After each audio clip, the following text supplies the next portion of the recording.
What? No, look, no more collard greens.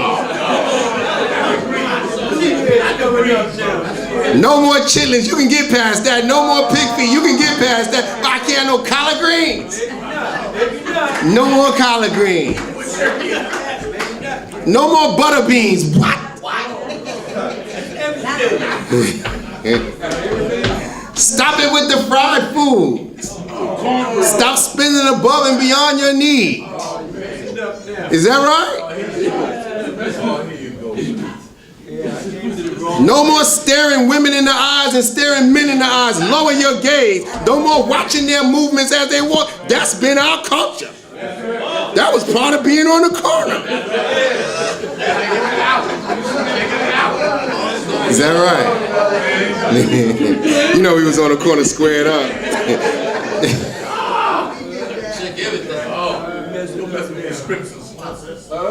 No celebrating Thanksgiving. So there's some of us that come in and you still on the curve.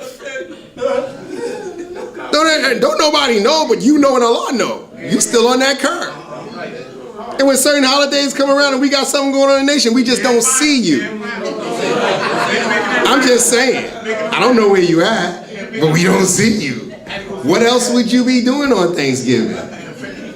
Now don't get me wrong, brothers and sisters. I know somebody feeling it right now. I'm not saying you can't go see your family.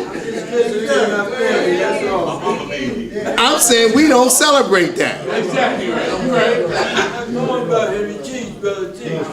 And it's hard as hell to be sitting in a room with all family and you've been a Nation of Islam follower all these years and that big damn ham sitting on the table with a damn pineapple on it. And then they look at their Muslim brother and say, come on, let's get Brother Anthony to bless the food. Like, oh, hell no, I ain't blessing this.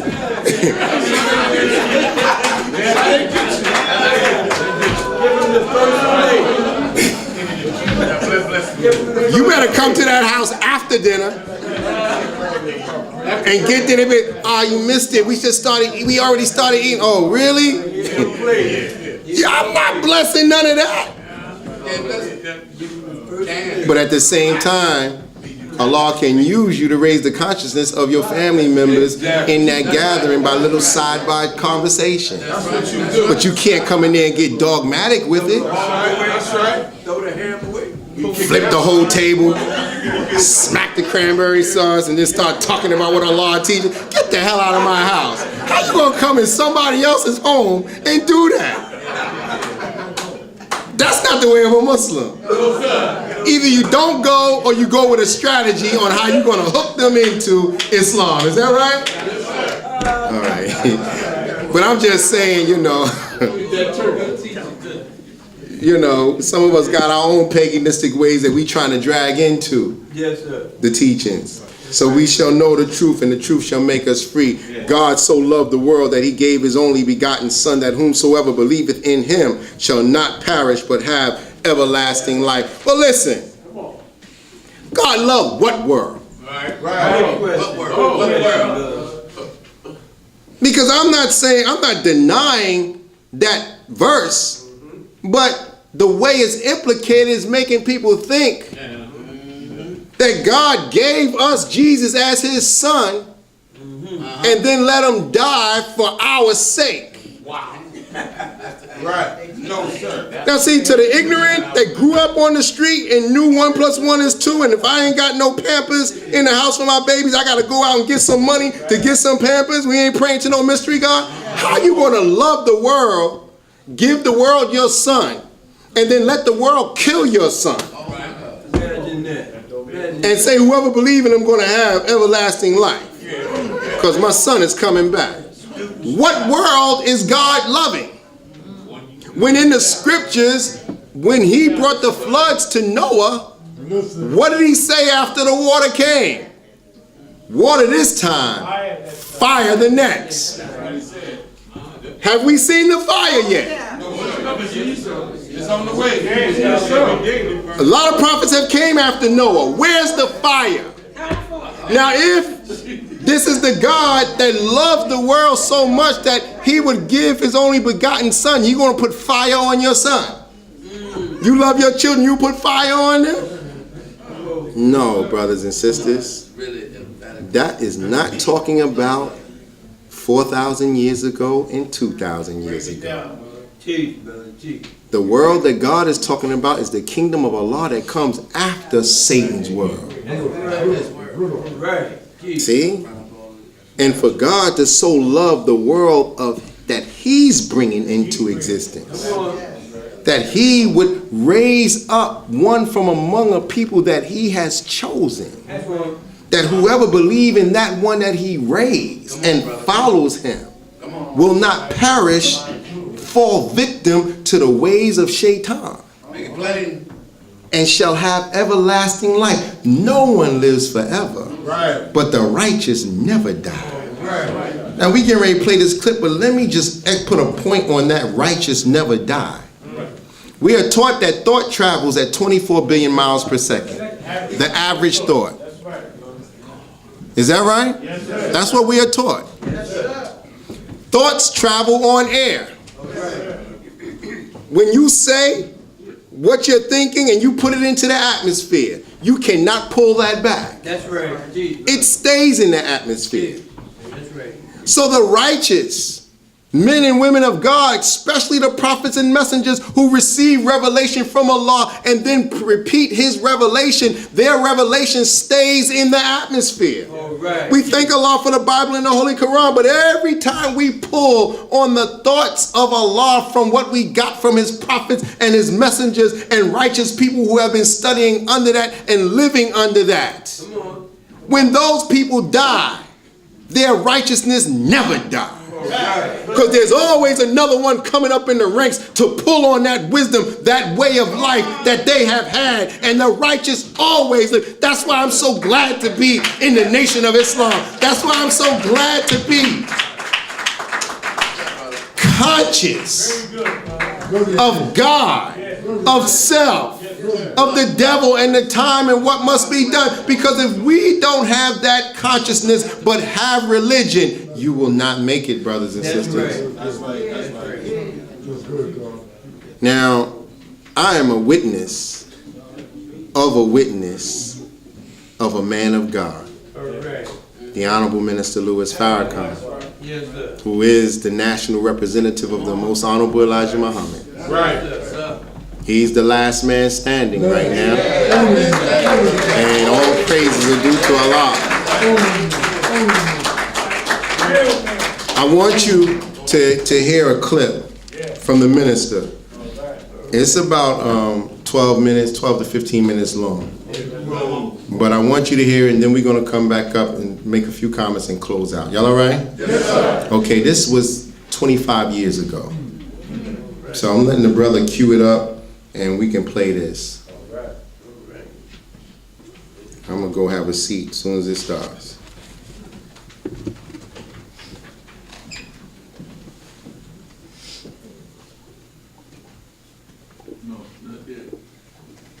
Yes.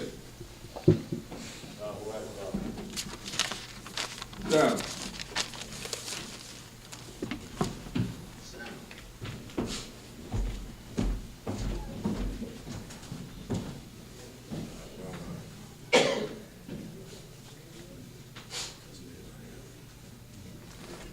Make sure you get it right at the right part, because we don't want to lose nothing.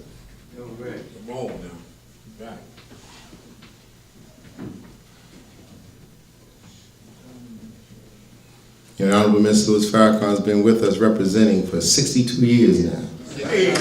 62 years. And 60 of those years as a representative or minister of the Honorable Elijah Muhammad. You know, so they're trying to get this sound right. Yeah, so can you just go back instead of letting it just play while, okay.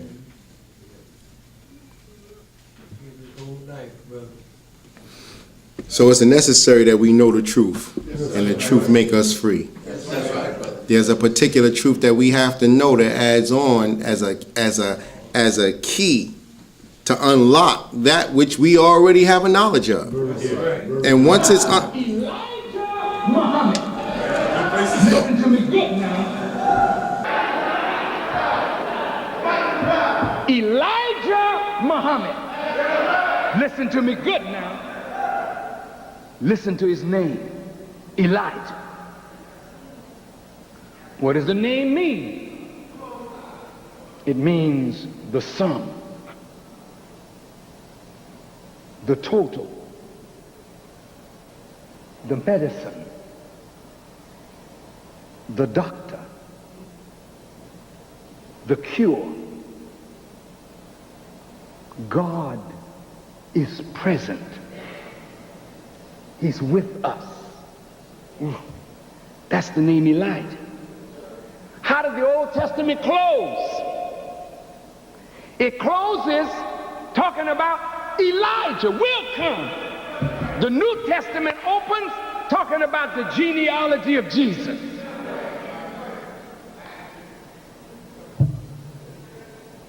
And a virgin shall conceive. Ooh, that's some teaching. I know what you're thinking.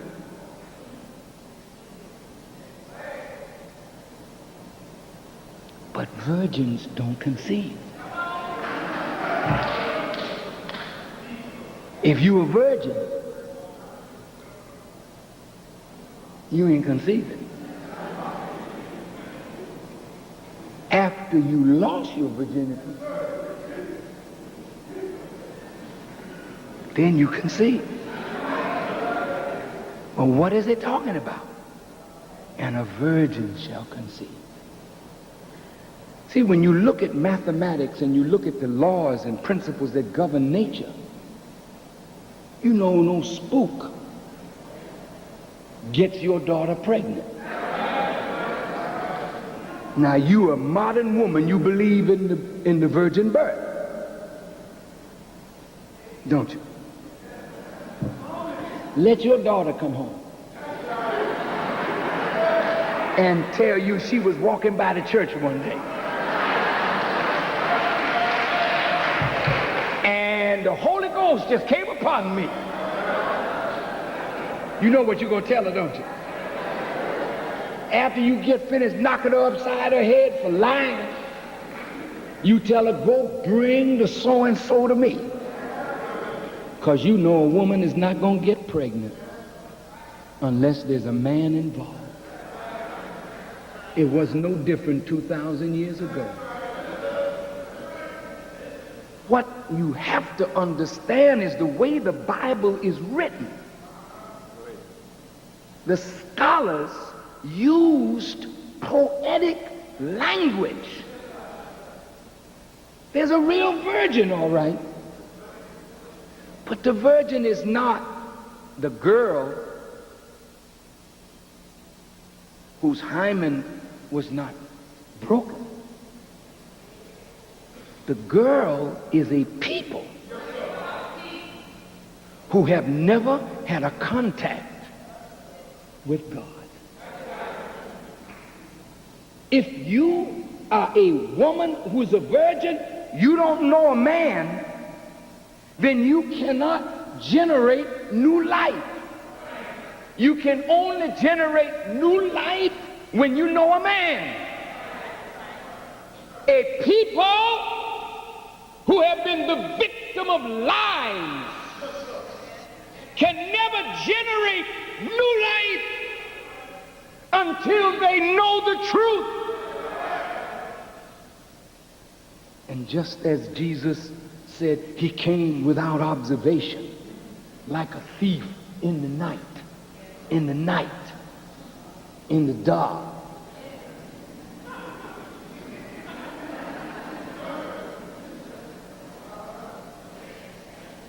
When the guardian of the virgin was asleep to the time, God came and made one of us pregnant with the truth to deliver a nation of people.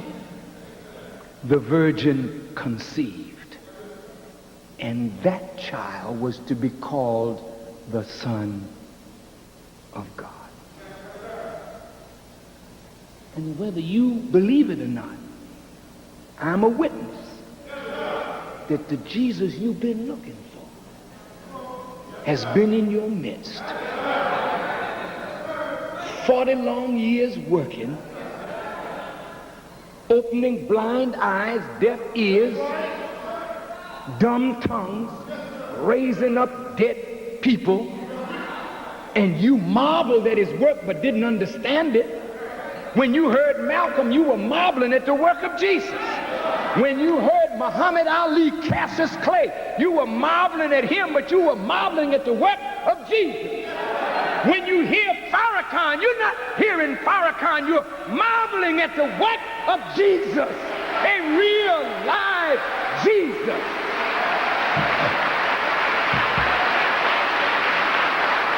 Look,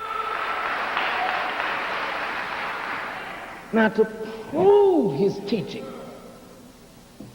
I'm almost finished. Jesus said to his disciples, greater works that I do shall you do. Which one of you are doing greater works than Jesus? He ain't no liar. It's in the book. You didn't understand it. I'm a student of a man that you didn't even know. Some of you as Christians are saying of Farrakhan, I believe he's a prophet. Talk to me. Bishops are saying, preachers saying, at Farrakhan, he looks like God got him. You can stand me up 3 o'clock in the morning. I don't need no notes. Just wake me up and tell me what the subject is. Wait. And I'll talk on it like no man has ever talked on it before. Why? Because I met a man named Jesus. And he opened up my eyes. I met a man named Jesus. And he made a man out of me. I met a man named Jesus. And he raised me from the dead. Don't tell me he didn't have a master grip, because he raised me. And the proof that greater is he that is in me than he that is in the world. You can't say that, but I can. Ain't none of you can say that better than me, because the world haven't been on your case like the world have been on mine.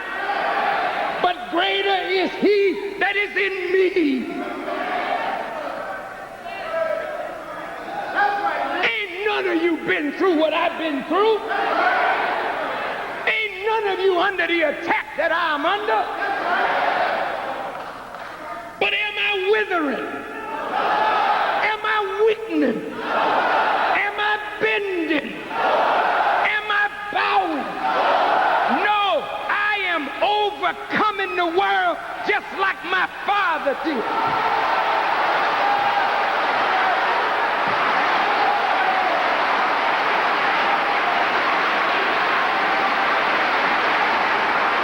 Now,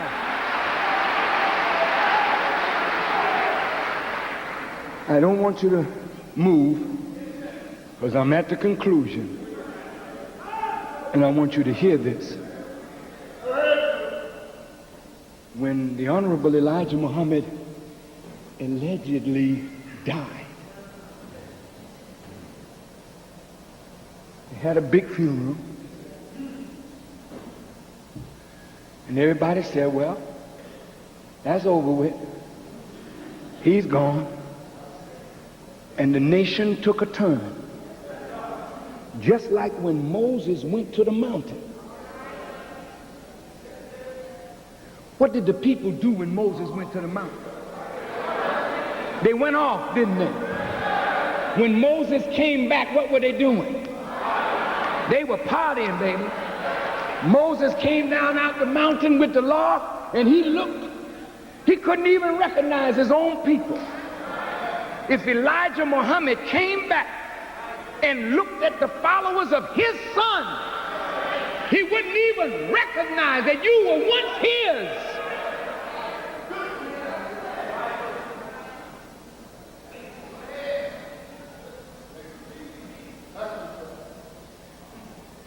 Elijah was hardly out the door, and we went back to boogieing and partying, just like it was written. Elijah was hardly out the door when my faith failed me just like it failed Peter. But my father prayed for me that my faith wouldn't fail me altogether. On this rock, I build my church. And the gates of hell will not prevail against it. And I started with nothing. And I began to work.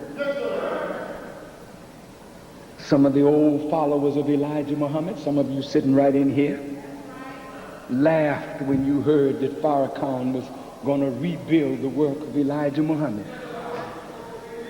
Some wanted to kill me. And were it not for the mercy and protection of God, I would have been dead. But God guided me. And I started to rebuild his work, not according to some new direction, but according to the same direction that Master Farad Muhammad had given him. Now I want you to hear me well. But I may never talk to you like this again.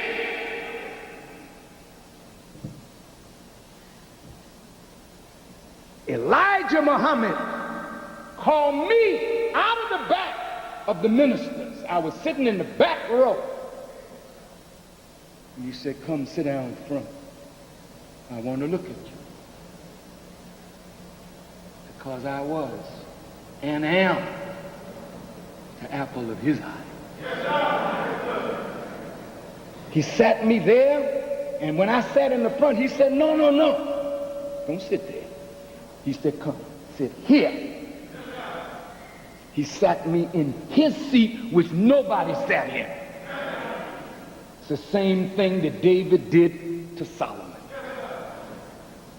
Sit in my seat. He told you all. Wherever you see him, look at him. Why should you look at me? Because I'm something for you to feast your eyes on. Because I'm a 60-year-old man that can whoop the hell out of a teenager. I'm a 60-year-old man and look better than 90% of you. Stronger than practically everybody in this room.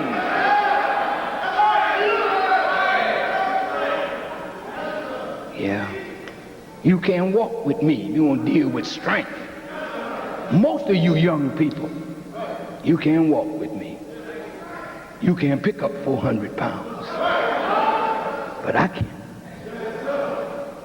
And the trainer that trained me said he don't know where the end is. I believe I could pick up over 500.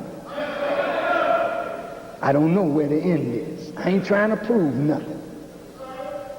Just strong, that's all. I ain't bragging. I'm not bragging. When you see him, look at him. Because God is going to do something with him. In the face of all of the world, he's going to take a Negro from nothing and make everybody bow down to the man that he made. You may not like me, but you can't get away from me. You can't get away. You may run from me, you may duck, you may dodge, but everywhere you look, Farrakhan is coming after you. You cannot defeat the truth that is in me. You can't do it, man. drive yourself crazy. Let's give the Honorable Minister Louis Farrakhan a well-deserved round of applause. Allahu Akbar! Allahu Akbar! Allahu Akbar!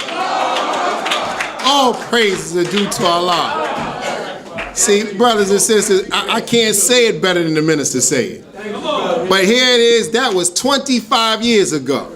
Just about 25 years ago. And we can bear witness today that every word he said right there, we can bear witness to. The minister will be 85 by the grace of Allah in May of next year. And for the past 25 years, since that time, we've watched him go through a turmoil of a number of things, all the way up to death's door. And the enemy's been on him. But yet, the enemy was on him hard back in the 90s, on him now as well. But you don't see the men shaking, withering, bowing. As he said to us on the Day of Atonement, he said, I got my foot so far up the enemy's backside that there's fecal matter all on the edge of my shoe. And I'm telling you, the Honorable Minister Louis Farrakhan, ain't no doubt about it. That's God's man in the midst of us, for us. And what we see coming out of our brother and what it inspires us to do in the name of Allah is letting us know how far we have the potential to rise, each and every one of us. When he's saying greater works shall you do that I do shall you do, we already know what the Honorable Elijah Muhammad did.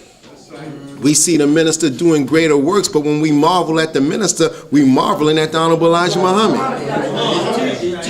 Now, on Savior's Day, not Savior's Day, on Day of Atonement, October 15th, he laid it out and told everybody, y'all think there's some rumor going around that I've converted to Christianity, that I've confessed Jesus, because I made a statement that I know